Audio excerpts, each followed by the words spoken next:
Can we agree the gift of languages untranslated is always wrong? Can we agree Paul is saying that?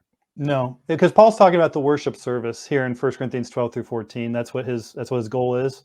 And so when he talks about speaking in tongues more than everyone else, he never talks about interpreting in the private prayer life in that context. But in the public setting, yes, interpretation should always happen. What verse or verses in chapters 12, 13, or 14 can you provide as evidence that Paul would believe that it's fine if it's not translated?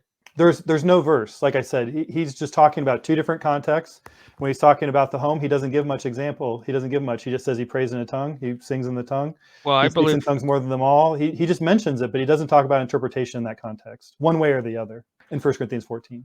well, yeah, I think it's because you're reading into it. That's why we've read these chapters, but it's clear that Paul here is very insistent. He's, again, the way I'm reading the opening of chapter 14, for the one speaking in a language does not speak to people but to God. To me, in the context of the chapter, that actually sounds like a rebuke, but it sounds like you are using it as proof for your so-called private prayer language. But Paul is very insistent here. And that's why, I mean, this is on the heels of chapter 13, right? Where it talks about if I have all the gifts, and he, I think, is using exaggeration there.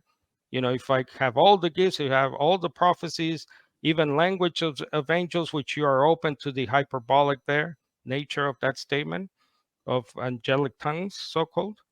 So I think Paul is very insistent on translating this gift of languages.